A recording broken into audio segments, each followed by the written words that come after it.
So normal ಆಗಿರುವಂಥ ವಿಡಿಯೋನ high ಕ್ವಾಲಿಟಿಯಾಗಿ generate ಮಾಡೋದು ತುಂಬಾ ಈಸಿ. ಇದನ್ನ ಪಾರ್ಟ್ 2 ಅಂತಲೇ ತಿಳ್ಕೊಳ್ರಿ. ನಾನು ಆಲ್ರೆಡಿ 2 ವಿಡಿಯೋನ ಮಾಡಿದ್ದೀನಿ, ಓಕೆನಾ. ಡಿಸ್ಕ್ರಿಪ್ಷನಲ್ಲಿ ಒಂದು ವಿಡಿಯೋ ಇರುತ್ತೆ, ಬೇಕಾದ್ರೆ ಅದನ್ನು ನೀವು ಚೆಕ್ ಮಾಡ್ಕೊಳ್ರಿ. ಇದು ಪಾರ್ಟ್ 2. ಸೊ ನೀವು ನಾರ್ಮಲ್ ಆಗಿ ಯಾವ ರೀತಿ ಒಂದು ಹೈ ಕ್ವಾಲಿಟಿ ಆಗಿರೋಂಥ ವಿಡಿಯೋನ ಜನರೇಟ್ ಮಾಡೋ ಅಂತ ಹೇಳ್ಕೊಡ್ತೀನಿ. ಸೊ ಕ್ಯಾಪ್ಕಟ್ VPN ಕನೆಕ್ಟ್ ಮಾಡಿಕೊಂಡು ಕ್ಯಾಪ್ಕಟ್ನ ಓಪನ್ ಮಾಡ್ಕೊಳ್ರಿ. ಸೊ ಓಕೆನಾ, ಇದು ಲೇಟೆಸ್ಟ್ ವರ್ಷನ್ನು ನಿಮಗೆ ಬೇಕಾದ್ರೆ ಟೆಲಿಗ್ರಾಮಲ್ಲಿ ಕೊಟ್ಟಿರ್ತೀನಿ, ಇನ್ಸ್ಟಾಲ್ ಮಾಡ್ಕೊಳ್ರಿ. ಓಕೆನಾ, ಇನ್ಸ್ಟಾಲ್ ಮಾಡ್ಕೊಂಡು ಈ ರೀತಿ ಇರುತ್ತೆ. ಜಸ್ಟ್ ನ್ಯೂ ಪ್ರಾಜೆಕ್ಟ್ನ ಕೊಟ್ಕೊಂಡು ಸೊ ಯಾವ ವಿಡಿಯೋನ ಹೈ ಕ್ವಾಲಿಟಿ ಮಾಡ್ಬೇಕು ಅನ್ಕೊಂಡಿರುತ್ತೆ, ಜಸ್ಟ್ ಆ ಒಂದು ವಿಡಿಯೋನ ಈ ರೀತಿ ಹ್ಯಾಡ್ ಮಾಡಿರಿ. ಓಕೆ, ಸೊ ಹ್ಯಾಡ್ ಮಾಡಾದ್ಮೇಲೆ ನಿಮಗೆ ಆಟೋಮೆಟಿಕ್ಕಾಗಿ ಸೊ ಬ್ಯಾಕ್ ಹೋಗ್ತಾ ಇದೆ, ಸ್ವಲ್ಪ ವೆಯ್ಟ್ ಮಾಡಿರಿ. ಜಸ್ಟ್ ಅಪ್ಡೇಟ್ ಮಾಡಿದ್ದೀನಲ್ಲ ಅದಕ್ಕೋಸ್ಕರ. ಸೊ ಈ ಥರ ಹ್ಯಾಡ್ ಆಗುತ್ತೆ. ಹ್ಯಾಡ್ ಆದಮೇಲೆ ಜಸ್ಟ್ ಆ ಒಂದು ವಿಡಿಯೋನ ಟ್ಯಾಬ್ ಮಾಡಿರಿ. ಸೊ ಟ್ಯಾಬ್ ಮಾಡಾದ್ಮೇಲೆ ಇಲ್ಲಿ ಸ್ಕ್ರೋಲ್ ಡೌನ್ ಮಾಡಿದ್ರೆ ನಿಮ್ಗೆ ಇಲ್ಲಿ ಅಡ್ಜಸ್ಟ್ಮೆಂಟ್ ಹೇಳಿ ಒಂದು ಆಪ್ಷನ್ ಸಿಗುತ್ತೆ, ಅದನ್ನು ಸೆಲೆಕ್ಟ್ ಮಾಡ್ಕೊಳ್ರಿ. ಓಕೆನಾ, ಸೆಲೆಕ್ಟ್ ಮಾಡ್ಕೊಂಡಾದ್ಮೇಲೆ ಇಲ್ಲಿ ನಿಮಗೆ ಸುಮಾರು ಆಪ್ಷನ್ ಸಿಗುತ್ತೆ. ಸೊ ಇಲ್ಲಿ ನೀವು ಆ ಒಂದು ವಿಡಿಯೋ ತಕ್ಕಂಗೆ ನೀವು ಅಡ್ಜಸ್ಟ್ನ ಮಾಡ್ಕೋಬೇಕಾಗುತ್ತೆ. ಪಕ್ಕದಲ್ಲಿ ವಿಡಿಯೋ ಕ್ವಾಲಿಟಿ ಅನ್ನೋದು ಆಪ್ಷನ್ ಕೂಡ ಇದೆ. ಸೊ ಇದನ್ನು ನೀವು ರಿಡ್ಯೂಸ್ ಮಾಡಿದ್ರೆ ಓಕೆನಾ, ರಿಮೂವ್ ಫಿಲ್ಟರ್ಸು ಸುಮಾರು ಇದೆ. ಎಲ್ಲವನ್ನ ನೀವು ರಿಮೂವ್ ಮಾಡಿದ್ರೆ ಆಟೋಮೆಟಿಕ್ಕಾಗಿ ಫಿಲ್ಟರ್ಸಲ್ಲಿ ಹ್ಯಾಡ್ ಆಗುತ್ತೆ. ಸೊ ಇಲ್ಲಿ ನೀವು ಅಡ್ಜಸ್ಟ್ ಇದು ಸೆಲೆಕ್ಟ್ ಮಾಡಿಕೊಂಡು ಸೊ ಎಲ್ಲವನ್ನು ಸ್ವಲ್ಪನೇ ಓಕೆನಾ, ಕಾಂಟ್ರಾಸ್ಟ್ ಆಗಿರ್ಬೋದು. ಸೊ ಇಲ್ಲಿ ನೋಡ್ತಾ ಇರ್ಬೋದು, ಸ್ವಲ್ಪನೇ 10 ಸೆಕೆಂಡ್ಸು 4 ಸೆಕೆಂಡ್ಸು ನಿಮ್ಗೆ ಯಾವ ರೀತಿ ಅಲ್ಲಿ ಸ್ಕ್ರೀನ್ ಮೇಲೆ ಕಾಣ್ತಾ ಇರುತ್ತೆ ಆ ರೀತಿ ಇದನ್ನು ನೀವು ಸ್ವಲ್ಪ ಅಡ್ಜಸ್ಟ್ ಮಾಡ್ಕೊಳ್ರಿ. ಓಕೆನಾ, ಸೊ ಅದು ಮೈನಸ್ ಬೇಕಂದ್ರೆ ಮೈನಸ್ ಮಾಡ್ಕೊಳ್ರಿ, ಪ್ಲಸ್ ಬೇಕಂದರೆ ಪ್ಲಸ್ನ ಮಾಡ್ಕೊಳ್ರಿ. ಶಾರ್ಪ್ನೆಸ್ನ ಕೂಡ ನೀವು ಸ್ವಲ್ಪನೇ ಕೊಟ್ಕೊಳ್ರಿ, ಕ್ಲಾರಿಟಿನೂ ಕೂಡ ಸ್ವಲ್ಪ ಕೊಟ್ಕೊಳ್ರಿ. ಓಕೆನಾ, ಸೊ ಈ ರೀತಿ ಫುಲ್ ನೋಡ್ಕೊಳ್ರಿ. ಎಲ್ಲಾನು ಇದರಲ್ಲಿ ಕೊಟ್ಟಿರ್ತಾರೆ. ಓಕೆನಾ, ಇಲ್ಲ ಆಲ್ರೆಡಿ ಕಲರ್ ಗ್ರೇಡಿಂಗ್ ಆಟೋಮೆಟಿಕ್ ಆಗಿದೆ. ಸೊ ಈಗ ವಿಡಿಯೋ ಕ್ವಾಲಿಟಿನ ನಾನು 2 ಕೊಟ್ಟಿದ್ದಲ್ವ, ಫುಲ್ಲು ತೊಗೊಂಡಿದೆ ಇದು.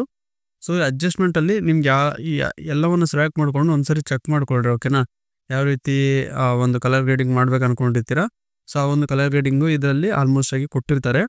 ಸೊ ಇಲ್ಲಿ ನೀವು ಯಾವ ರೀತಿ ಅಡ್ಜಸ್ಟ್ಮೆಂಟ್ ಮಾಡಬೇಕು ನಿಮ್ಮ ಕಲರ್ ಗ್ರೇಡಿಂಗ್ ಅನ್ಕೊಂಡಿರ್ತ ಆ ಒಂದು ವಿಡಿಯೋದಲ್ಲಿ, ಸೊ ಅಂದರೆ ಆ ಹೈ ಕ್ವಾಲಿಟಿ ಮಾಡ್ಬೇಕು ಅನ್ಕೊಂಡಿರ್ತೀರ, ಇದರಲ್ಲಿ ನೋಡ್ಕೊಂಡು ಸ್ವಲ್ಪ ಅಡ್ಜಸ್ಟ್ನ ಮಾಡ್ಕೊಳ್ರಿ. ಓಕೆನಾ, ಟೆಂಪ್ನ ಮೈನಸ್ ಬೇಕಾ, ಟೆಂಪ್ ನೀನು ಚೇಂಜ್ ಮಾಡೋಕೆ ಹೋಗ್ಬೇಡ್ರಿ. ಓಕೆನಾ, ಈ ರೀತಿ ಅಡ್ಜಸ್ಟ್ಮೆಂಟ್ ಮಾಡಿಕೊಂಡು ಎಕ್ಸ್ಪೋರ್ಟ್ ಆಪ್ಷನ್ ಕೊಟ್ಕೊಂಡು ಸೊ ಆ ವಿಡಿಯೋ ಎಷ್ಟು ಹೈ ರೆವಲ್ಯೂಷನಲ್ಲಿ ಎಕ್ಸ್ಪೋರ್ಟ್ ಮಾಡ್ತಾರೆ ನಿಮಗೆ ಬಿಟ್ಟಿರೋದು. ಸೊ ಇಲ್ಲಿ ಎಕ್ಸ್ಪೋರ್ಟ್ ಕೊಟ್ಕೊಳ್ರಿ. ಎಕ್ಸ್ಪೋರ್ಟ್ ಆದಮೇಲೆ ಆಟೋಮೆಟಿಕ್ಕಾಗಿ ಸೇವ್ ಆಗುತ್ತೆ.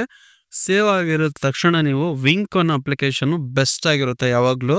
ಸೊ ವಿಂಕನ್ನು ಟೆಲಿಗ್ರಾಮಲ್ಲಿ ಕೊಟ್ಟಿರ್ತೀನಿ, ಇನ್ಸ್ಟಾಲ್ ಮಾಡ್ಕೊಳ್ರಿ. ಅದು ಕೆಲವೊಂದು ಸರಿ ನೆಟ್ವರ್ಕ್ ಇಶ್ಯೂ ಆಗಿರ್ಬೋದು, ಕೆಲವೊಂದು ಸರಿ ಏನೋ ಇನ್ನೊಂದು ಬೇರೆ ಇಶ್ಯೂ ಬರ್ತಾ ಇರುತ್ತೆ. ಈಗ ತೋರಿಸ್ತೀನಿ. ಈಗ ವಿಂಕ್ ಅಪ್ಲಿಕೇಶನ್ ನೋಡಿ ಓಪನ್ ಮಾಡ್ಕೊಳ್ತೀನಿ. ಸೊ ಓಪನ್ ಮಾಡ್ಕೊಂಡಾದ್ಮೇಲೆ ಎಲ್ಲ ಆಲ್ಮೋಸ್ಟ್ ಆಗಿ ಎಲ್ರಿಗೂ ಗೊತ್ತಿರೋದೆ. ಸೊ ಇಲ್ಲಿ AI ರಿಪೇರೀಸ್ ಅಂತ ಇರುತ್ತೆ, ಅದನ್ನು ಕ್ಲಿಕ್ ಮಾಡ್ಕೊಳ್ರಿ. ಓಕೆನಾ, ಸೊ AI ರಿಪೇರೀಸ್ನ ಕ್ಲಿಕ್ ಮಾಡ್ಕೊಂಡು ಟ್ರೈನ್ ಅನ್ನ ಕೊಟ್ಕೊಳ್ರಿ. ಸೊ ಎಕ್ಸ್ಪೋರ್ಟ್ ಮಾಡ್ಕೊಂಡಿರೋ ವಿಡಿಯೋನ ಸೆಲೆಕ್ಟ್ ಮಾಡ್ಕೊಂಡು ಓಕೆನಾ, ಸೆಲೆಕ್ಟ್ ಮಾಡ್ಕೊಂಡು ಆದಮೇಲೆ ಸೊ ಇಲ್ಲಿ ನಿಮಗೆ ಕೆಲವೊಂದು ಆಪ್ಷನ್ಸನ್ನು ಕೇಳುತ್ತೆ. ಇಲ್ಲಿ ನೋಡ್ತಾ ಇರ್ಬೋದು, ಇದನ್ನು 4K ಕೊಟ್ಕೊಳ್ರಿ. ಸೊ AI ಕಲರ್ನ ಕೊಟ್ಕೊಳ್ರಿ, ನೈಟ್ ವ್ಯೂ ಬೇಡ. ಸೊ ಓಕೆನಾ, ಸ್ಟೆಬಿಲೇಷನ್ ಕೊಟ್ಕೊಳ್ರಿ. ಸೊ ಓಕೆನಾ, ಇಷ್ಟು ಕೊಟ್ಕೊಂಡು ಆಟೋ ಕೊಟ್ಕೊಳ್ರಿ. ಆಟೋ ಕೊಟ್ಕೊಂಡಾದ್ಮೇಲೆ ಇದು ರಿಪೇರಿ ಪ್ರೊಸೆಸಿಂಗ್ ಅಲ್ಲಿ ಬೀಳುತ್ತೆ. ಸೊ ಕೆಲವೊಬ್ಬರಿಗೆ ಇದು ವರ್ಕ್ ಆಗಲ್ಲ, ಅಂದರೆ VPN ಕನೆಕ್ಟ್ ಮಾಡ್ಕೊಂಡು ಆದ್ಮೇಲೆ ಯೂಸ್ ಮಾಡ್ರಿ, ಅದು ವರ್ಕ್ ಆಗುತ್ತೆ. ಓಕೆನಾ, 100% ವರ್ಕ್ ಆಗುತ್ತೆ. VPN ಕನೆಕ್ಟ್ ಮಾಡ್ಕೊಳ್ರಿ.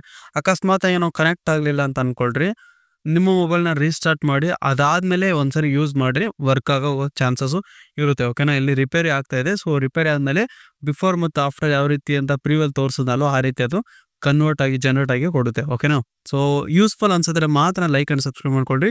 Thank you so much guys and love you all.